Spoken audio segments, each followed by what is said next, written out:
Hey guys, JJ back here. I wanted to do a video for you guys on how to be better at Major League Baseball daily fantasy sports, specifically on DraftKings. I've been playing now for a few years with a lot of success, and I wanted to do this video to give you some tips and tricks, things that I use. I play a few days a week. I don't play all the time, but you might have seen me in the lobby or seen my username, Uncle Dunkle. It's my same handle on Twitter. And there's just a lot of things I've done that have made me successful at it, and I want to help you guys get there as well. I know I do a lot of sports betting stuff in this video, but I also do a lot of DFS, so definitely want to help you guys in that area. And I know there's definitely different various DFS sites you can use. Any ones in particular you want me to do a video like this on, just post it below or comment below. But again, this one's going to be centralized primarily for DraftKings. Now, I'm not going to go into too much of an intro here. I don't want to bullshit you with nonsense. So for one thing, a tip you're definitely going to want to know right from the beginning. I know this might seem obvious, but there's a lot of people, trust me, I've talked to a lot of people that don't truly know the scoring in and out. Understand the scoring of the site you're playing on. So in this case, it's DraftKings. Understand what the points are for your bats, for your arms. Understand the lineup requirements. Like, for instance, DraftKings requires you to have 2 pitchers, and it requires you to have 1 person at each position. Some sites let you use a utility. It's not the case on DraftKings. So make sure you understand that going in. You know your salary cap, which is $50K to spend on your players. So make sure you truly understand the scoring, because it'll help you leverage value. And I'll talk a little bit more about value as we go through the video. But it'll help you more or less leverage value throughout, because you'll know, hey, look, this pitcher's worth this batter's worth this, and you can just go down the whole line through, using the scoring rubric to your advantage. Now, again, the scoring is different on each site. So if you're thinking, oh, I'm just gonna move from FanDuel here or to Yahoo to DraftKings, and I'm sure I'll figure it out or whatever. I'm sure the scoring is similar. No. Make sure you know it and you truly understand it, because you're only fooling yourself if you don't. All right. So number 2, make sure the type of contest player you want to be, right? There's cash games, there's tournament games, also labeled GPPs, guaranteed prize pools. So you want to figure out where you specifically want to fit in. Now, for me personally, I'm about an 80% cash player. So 80% of my action for the night goes into cash games. The other 20% goes into GPPs. So figure out what you want to be. If you want to be a cash game player, for the most part, you're going to be looking for those safer options nightly.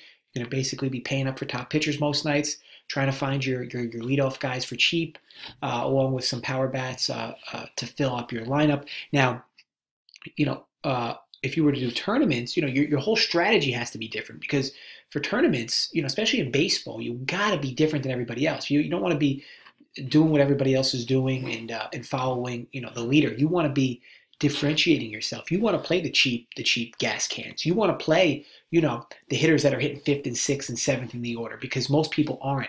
You want to be different. Now, again, that's where you want to figure out what you want to be. Now, the tournaments is going to be quite humbling for you, because you're not going to win a lot. I mean, when I say you're not going to win a lot, you're not going to win a lot of days. But when you do win, and when you do cash in that top 3 to 5%, 2% of tournaments, it's going to pay off, potentially weeks of losses. So, you got to figure out which way you want to be on. I use both, like I said, but I'm 80% cash, so most of my money's there. And I will enter a few different tournament lineups as well with that 20% to give myself a little bit of diversity there. It also gives me a chance to offset my cash games if my cash lineup's not working. If I differentiate myself with some GPPs, gives me some potential there to backdoor some wins in that manner. Now, number 3 would be, make sure your research begins with Vegas. Now, what I like to do is I like to gather all the lines the night before, all the spreads, projected team totals, and you could scrape this data yourself. You could have some whiz kid from India do it for you, or you could do it all manually. Now, it doesn't really matter how those numbers get in front of you, but they just need to be in front of you, because what you're going to do is when you wake up in the morning, whether you go to work, whatever you do, you're going to see how the lines have moved and be able to adjust maybe your projections accordingly, because the ultimate goal is take the numbers Vegas is giving you and use it to project your own predictions. Now, you could be somebody who does the eye test on teams and the eye test on prices, but long term, how could that really work? Because to me, it's too much subjectivity. I'm not saying you can't do the eye test for certain slates and certain days and maybe a few days in a row or whatever, but at some point, you have to have some type of math directing you somewhere, and math that works, math that's backlogged. So use different things to create your own projections. Find out what works, find out what doesn't, and then just kind of compile these numbers daily into your projections and into your algorithms. Now, there's various sites that do this today. I don't think any of them are doing it well. If they were doing it really well, they wouldn't be selling their products, because they would be doing it well enough where they could just be entering their shit in their contest themselves. Like, why would they be asking you to pay them $19 when they could just be entering this, service that is, foolproof? They could just use it themselves. I mean, but they're not. They're selling it. So again, anything you see like that, always be aware of it, that it's probably spotty. Do your best research. Come up with your own projections, and use Vegas and how the lines move to your advantage. For instance, like the line movement you see overnight, more or less is going to be sharp movement. Now, it might not all be sharp movement, but more or less it's going to be. And the line movement you see in the late afternoons, that's more or less square movement. That's movement that's the public getting home from work. That's the public, pounding lines, maybe, again, as they're leaving work or as they get home, they want some action, so they're moving lines with a lot of money that way. I wouldn't look at that. The sharps are hitting numbers early, and if anything, the sharps are hitting lines in reverse late. So again, when you wake up in the morning and you see how those lines have moved, excuse me, I'm having a hard time here. when you see how those lines have moved, that's when you want to be able to adjust your algorithms accordingly. And hey, the sharp money's here on this total going over, so let me make sure I plug a bat in here. That brings me up to another point. You want exposure to all teams that are projected a lot of runs. Now, you don't need a lot of exposure, but you need some exposure. And what I mean by that is if there's a slate of like 10 games, right? And, there's like 4 or 5 teams that are projected over 4.5 runs. Okay, and the others are all somewhere in the threes, based on your team totals in Vegas and offshore, or whatever your algorithms are that are projecting team totals. Either way, you have 4 or 5 teams on a slate that are projected 4 or 5 runs. What you want to do in most cases is you want some exposure to each of those games. So you really want to try to get a bat from each of those games, at least in the top 3 or 4 of the order, in your lineup. Now, again, that's not always possible. Sometimes it's a reach. Sometimes players are super, super pricey. Like, for instance, the Red Sox and Yankees player pricing is always through the roof. So maybe it's not going to be an option. But you got to do your best to be able to make that happen, because the exposure is going to help you. In baseball, you only, more or less, if you have 2 or 3 guys that are less than 20% owned and those guys go off, you're going to cash. It's not like NBA where like you need every guy to go off, or football, like you need every guy to really go off to make sure you cash. Baseball, and the way the scoring works, if you have 2 or 3 guys dong for the night and they were fairly well owned, under 25% owned, and your pitchers did all right, kept you above water, you're more or less going to cash. I mean, unless the chalk absolutely obliterates, which it doesn't often anyway. So what I'm getting at is, be diverse in that. Take a guy from each game, from each of the high totals, so you have exposure there. Because if a team does blow up for 8-9 runs, hey, look, you got the guy in the middle of the lineup there.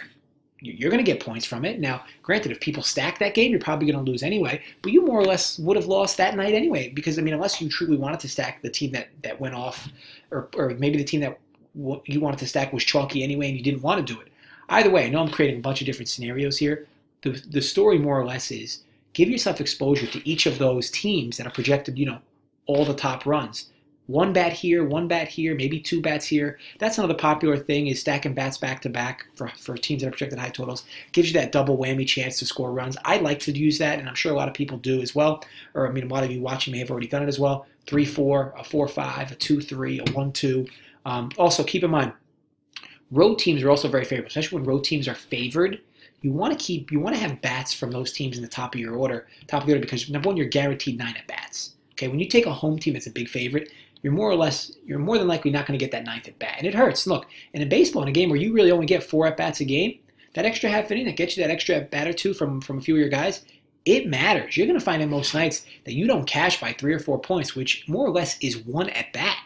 So make sure you're realizing that taking road favorite bats that are projected runs is very good, because you're going to always get those 9 at bats. So definitely use that to your advantage, and make sure your research is starting with Vegas and offshore and those odds and those lines, because you really need to be leveraging the data they're giving you for their predictions of what's going to happen for the given night. Now, the predictions and the projections, that brings me to finding value. Now, what you don't want to be doing nightly is climbing the ladder with players. I see it all the time. Oh, I love Aaron Judge tonight. Don't even know what price he is, but I love him. I want to play him. I don't care how much he is. And you go to log into DraftKings, and he's 5,800 or 6,000, and you're like, he's a little pricey, but he's a must play, so I'm gonna lock him in. Here's the problem with that. As players go through streaks and they whether Judge goes 4 or 5 nights where he hits a home run 4 or 5 straight games, Stanton does the same thing, or Mookie Betts, or JD Martinez, and their prices rise because the algorithm has to rise their prices because of it, or Trout. You have to realize that the price matters, and you need to put a value on that price. Now, this goes back to your projections, because you can then weigh your projections based on their price. I say this all the time in sports betting. The number is the most important thing. In daily fantasy sports, the player price is the most important thing. Okay, Aaron Judge may be a good play at 4,800. He may be a good play at 5,100, but at 6,000, not so much. Now, he could still hit a homer, and it could still work out. But realize what he's done to your entire bankroll, or your entire salary cap. I don't want to say bankroll because I don't want to confuse a different point. I'm going to touch on it in a bit. But he's going to impact your entire salary cap. So he's going to make you have 2 or 3 less favorable guys. Whereas maybe Judge is 6,000, but on a given night, maybe Trout's having a few struggles, and maybe Trout's 48. But people are looking at Judge because, Judge is playing so well. I'll just keep climbing the price out of them. Meanwhile, Trout's 48, struggling. Give me Trout in that spot, especially if the matchups in themselves are equal. Give me Trout in that spot. He's cheaper, more valuable. The projections might be a little similar, where Judge has projected more than Trout, but keep in mind, Judge is almost 20% higher in price than Trout. Now, I know I'm giving you a hypothetical, but this is something that people need to be doing more often of in every asset of daily fantasy sports, not just baseball. But in baseball, it's super important because of the way you have to construct your lineup and the way you have to fit in guys. Now, you're always going to want to strive to get guys from the top of the order. Why? Because guys at the top of the order are going to get you those extra at-bats. Those extra at-bats translate to more value. Goes back to what I'm saying with value. Now, the salary cap on DraftKings is $50K. If you're going to be a cash game player, your players need to get you 2.5x. So what does that mean? That basically means you need 125 points nightly to cash, for the most part. Now, give or take a few. If the chalk completely destroys, that number's going to have to be a lot higher. If the chalk plays like shit, that number could be a lot lower. But for the most part, 125 will cash you your double ups and 50-50s on most nights. If you want to enter GPPs, you're going to need 150, which more or less is 3x per player. That's the amount of points, 3 times their price to score, based on that scoring rubric that I told you guys to master in the beginning, if you're going to cash. Now, finding value is difficult, but you will be able to find it nightly. If you know all the players and you look through the pricing nightly. Maybe do an export of the player pricing, look through it the night before, have yourself an idea in your head who you want to play going into the actual day itself, because you don't want to be doing is the last minute scrambling. I see so many people do this. The last minute scrambling. Oh, let me pull this guy in, put this guy in. Oh, you know what? I'll wait. And it's all this like jargon. And what it really comes down to is just not having enough confidence in your own skill set at daily fantasy sports. Have your guys in mind you want to play the night before, and then make sure when the lineups come out, you're referencing the guys you wanted to play, and you're plugging them in just as you thought or assumed they would be in the lineup. Baseball's lineups are fairly easy to predict. I mean, you basically know what your typical starting lineups are. You know who your platoon guys are when a hitting team goes against a lefty. It's very rare that you get the occasional guy leading off that you wouldn't have expected.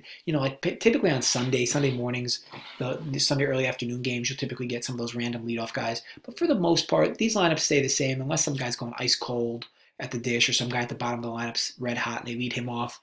But again, for the most part, the lineups are going to typically be the same. So you can predict them the night before. Don't be scrambling the last minute, waiting for lineups. Have your idea in your head what you think the lineup's going to be, and then adjust afterwards. It'll save you a lot of time late, and it'll save you a lot of the nail biting late as well. So again, find yourself value. Don't be climbing the ladder with player pricing. Player pricing is the most important part. It's the most important part for finding good pitching, and it's the most important part for finding good batters. Don't be overpaying for players, because it not only impacts the player for the given night, it impacts how the rest of your lineup looks. And keep in mind, if you're overpaying for a player that's been succeeding at a very high level, that means you're paying the absolute maximum top dollar for him. And at some point, that guy is going to climb, and then fall. So you don't want to be not paying for him as he's climbing, and then once he gets to his peak, you're paying for him, and that's where he's beginning to his decline. Everything always averages out, medians out, especially in baseball. You typically aren't going to have a guy who ends the season hitting 350. So if a guy's on a streak where he's hitting, 600 over the course of a week or a week and a half, I, for the most part, don't want anything to do with him, because his price is too high and it's unjustifiable. If a guy has 6 home runs in a week, or 6 home runs in 3 games, or 7 home runs in a week, or whatever, his price is gonna jump So doesn't mean you need to jump with it. Let the other people, pay abnormal prices for players while we're still hunting for value on the lower end. Okay, so another thing I want to mention. Use tout sites to your advantage. Now, touts is always a funny thing, especially in daily fantasy sports. So many of them, market saturated. Now, I said this on my daily fantasy sports video for football. I don't use touts to figure out who to play for the night for myself. I use touts to know where my opponents are going to be. All you have to do is go into Google and type MLB DFS and the date of the actual slate. You'll see 10, 20 different articles. You can just keep clicking. Take note for the players that are in a bulk of the articles. Okay, if you look at 10 or 15 different articles on Google, the first 10 or 15, whatever they are, whatever bullshit sites they are, you click on them and you see, okay, this guy's names, you write down the 10 names you see, batters, pitchers, whatever. Then you go to the next site, you write down the 10 names you see. Then you go to the next site, you write down the 10 names. You keep doing this for about 10 sites. And then what's going to happen is, after that's done, you're going to be able to look at your sheets. You're going to be able to say, okay, out of the 10 sites I went at, this one player was on 9 of them. This one player was on 7 of them. This one player was on 4 of them. This one player was on 6 of them. You can use this to kind of project where the public is going to be with their picks. Now, this might not work as well high stakes. So if you're somebody that's playing like, $1,000 heads up, certainly $1,000 50-50s, or, or $3,000 50-50s or $500 50-50s, that might not work. I mean, those guys are really, at that level, they're really thinking for themselves. They're not really using tout sites. But if you're somebody who's entering just a bunch of $3, $5, $1, $2, $10 contests, this will help. The bulk of people that are in these are trying to do, are trying to read from touts, are trying to understand, where other people's heads are at. Maybe guys they trust in the industry, and it's great. And there's a lot of knowledgeable guys in this space that are writing articles daily. The problem is the market's oversaturated with it, and what's happening is it's creating these abundance of over ownership of players. And again, you're in a pari-mutuel betting format. If one guy is 70% owned, and you think one guy's going to be 70% owned, and he's a very good play, and let's say a shortstop. At the same price, there's another shortstop that you project to be 10% owned. You don't see him you saw this one guy on one of your 10 articles. You saw the other guy on 7 of them. So you're like, okay, maybe this guy will be 10%, this guy will be 70. But maybe the guy that's going to be 70% owned, maybe he is a better player than the guy who's going to be 10% owned. But the difference is that with 70% exposure, your guy at 10% just has to be better a few times out of 10 to make you money in the long run. I mean, if your guy is better, your guy that's only going to be 10% owned, if you keep doing this long term, your guy that's 10% owned only needs to really be better 3 times out of 10. I mean, 4 times, and you're really cashing. Because every time he's better, you're going to jump 70% of the field every time. So even if your guy does better 4 times out of 6, when the 4 times your guy did better, you jumped 70% of the field. Meanwhile, that 70% only jumped your 110%. So keep in mind, always utilize, that's more or less game theory. Utilize that to your advantage as well. And you could use tout sites to do that for you. And again, I don't think people use the tout sites today the way they should. They should be using it how I just referenced. Use it to know where your opponents will be at. Don't use it as gospel or Bible to what you should be playing nightly. Okay, so how can I do a video like this without referencing bankroll management, my favorite 2 things, or 2 words in back-to-back. Can't express how important this is, okay? If you enter 7 contests in a given week, all different money, all scattered money. Maybe you won the first night, then you used all the money the second night, won again, and then you just slowly ended up losing your next 3 days or whatever. Let's just say you enter $200 for 4 days of a week. We'll take 7 days, you enter $200 4 of those 7. You then enter $100 for 3 of those 7, okay? So you have a total of $800 for the 200 total, and then another $300 for the 3 days of 100. So $1,100 you have total entered. Now, you could actually cash 4 out of those 7 days, cashing all 3 of your $100 days and 1 of your 4 $200 days. So in essence, you won $500. But then you lose your 3 out of your 4 $200 days. So you lose $600 there. Now, you've cashed 4 days out of 7, but you've actually lost $100. Now, the reason you did this is because of poor bankroll management. Now, that's just a hypothetical, but I can promise you there are plenty of people that do not practice proper bankroll management. They will enter XYZ money on one day. They'll, quote unquote, love a lineup another day. They'll deposit more money and whatever into it. Your money needs to be the same for every slate. If it's not going to be, then don't even enter the slate. Now, maybe you might say, okay, well, this is a slate where I'm only going to enter like 5% or 10% of what I normally enter. I'm just going to enter in GBPs. That's different. Okay, but if you're somebody who's entering a bunch of cash games nightly, okay, and one night you're entering 500, the next night it's 1200, the next night it's 3500, the next night it's 400. How does that even make sense?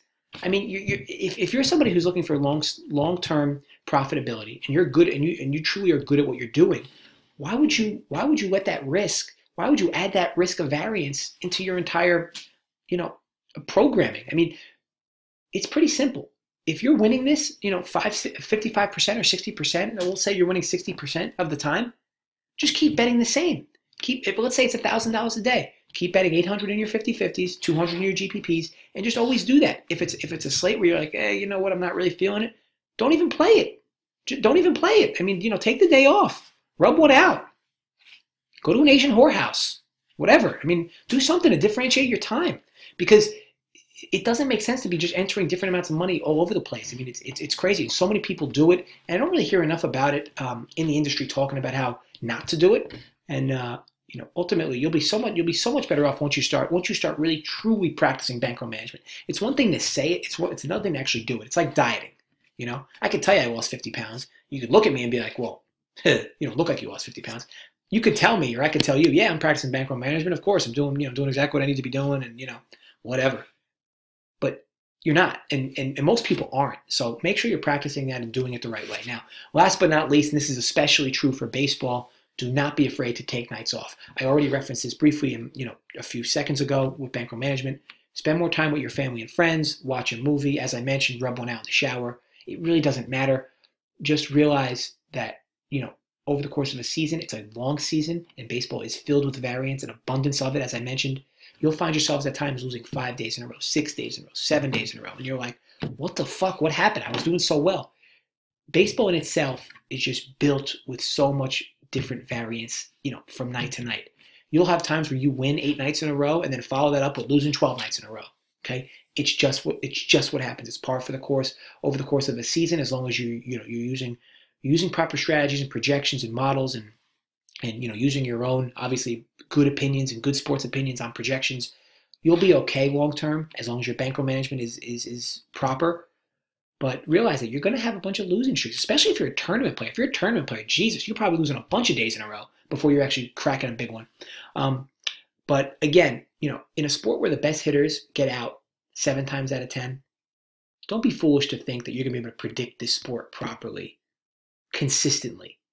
You're going to have downfalls. You're going to have, it's a game of chutes and ladders, folks. You're going to have times where you're climbing the ladder, doesn't seem like you could stop, and then boom, slide all the way down on a 7-8 game losing skid.